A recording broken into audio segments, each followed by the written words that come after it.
Séance de sélection 2012 au Colisée Pepsi à Québec. On fait le bilan des joueurs repêchés de la Mauricie. On va y aller avec, je suis en compagnie justement de Simon Bédard de Hockey Le Magazine et du blog Haut les Gradins, du Haut des Gradins. Anthony Richard a sélectionné un petit joueur, mais très intense. Écoutez, je pense que c'est vraiment parfait pour lui. Avec les Foreurs de Val-d'Or, il se ramasse avec un club qui n'a pas beaucoup de joueurs de talent. C'est sûr qu'ils ont quand même des excellents joueurs, mais c'est pas un club qui regorge de joueurs de talent.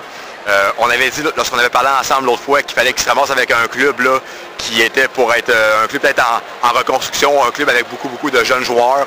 Donc avec un club comme Val-d'Or, se ramasse avec une chance de plus de pouvoir faire le club et d'avoir un rôle offensif à partir de septembre prochain. Pour lui d'être choisi en première ronde. Oui, j'ai comme parlé un petit peu tantôt. Là. Plusieurs personnes s'attendaient à ça. Lui, c'était pas fait trop haut d'attente non plus. Il est classé quand même en deuxième ronde. Donc, tant mieux pour lui, c'est un joueur qui le mérite amplement, dans le fond. Là.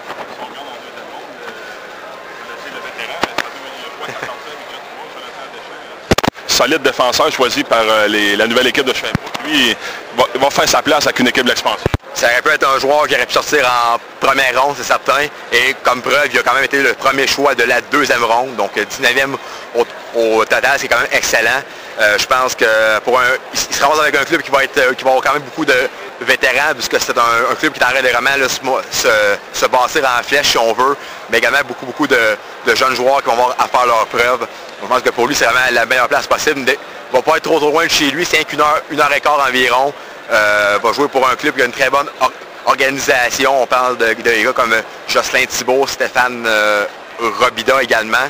Donc, je pense qu'il se ramasse à une excellente place. Ça va être un joueur avec le gabarit qu'il a, va pouvoir faire sa place assez vite, merci. Alex Bureau, le gardien de but des Estacades, choisi par le Cap-Breton au début de la ronde 2. Je pense qu'il tombe dans une bonne organisation. C'est une équipe qui avait besoin de gardien de but. Plusieurs personnes tout à l'heure lui ont dit que vu que son père avait un job là, pour les Screaming Eagles, ça peut-être ça qui avait peut-être aidé là-dedans. Moi, je crois pas. Je pense que c'est vraiment un joueur qui se fait vraiment remarquer partout où est-ce qu'il passe. Il avait quand même 15 ans cette année. Il a quand même été capable de jouer 22 parties là, après avoir partagé le filet avec le vétéran Gabriel Forcier. Donc, c'est un très bel exploit. C'est un gars très mature pour son âge, qui est quand même confiant, qui est sûr de lui, dans le fond. Donc, je pense que ça va pas être... Les Screaming Eagles cherchaient un gardien but d'impact. Ce sera peut-être pas un gardien but d'impact l'année prochaine parce qu'il faut encore qu'on lui laisse du temps si on veut. Là.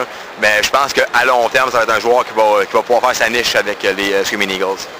On regarde Guillaume Baudouin avec l'Armada de Blainville-Boisbriand. Ça, c'est un défenseur de 5 et 11 et demi, 158. C'est pas pour lui car ça va être c'est une ville qui est quand même proche d'ici, Trois-Rivières.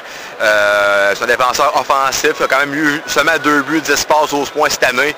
On va peut-être pas encore éclos comme plusieurs personnes s'attendent à ce qu'il fasse un jour ou l'autre. Mais je pense que c'est un gars qui était quand même classé quand même assez tôt là, dans les 5 premières rondes. Donc pour lui, ça ramasse avec une très bonne organisation, un club très jeune, voit un très bel avenir. Donc je pense qu'il va pouvoir faire sa place assez vite également. Dans une autre année midget 3, ça fait jamais de tort quand même. Oui, c'est sûr, mais c'est sûr que les gars, personnellement, eux autres, quand ils se font repêcher junior comme ça, ce qu'ils veulent à partir de maintenant, c'est de jouer junior. Des fois, c'est dur pour eux, sinon d'accepter le sort, dans le fond.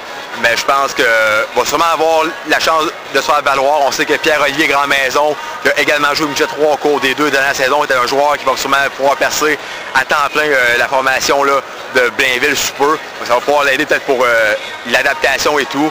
Mais c'est certain que s'il retourne de midget 3, ça va sûrement être un des très bons joueurs de l'équipe. Mais j'ai vraiment confiance en lui.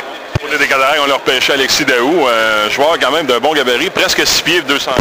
On dit que ça pourrait être un futur ailier de puissance. On le compare beaucoup à Ryan Getzlaff. Est-ce qu'on met beaucoup de pression sur lui quand on dit ça? Peut-être pas, parce que c'est lui-même qui m'a comme ça l'autre fois.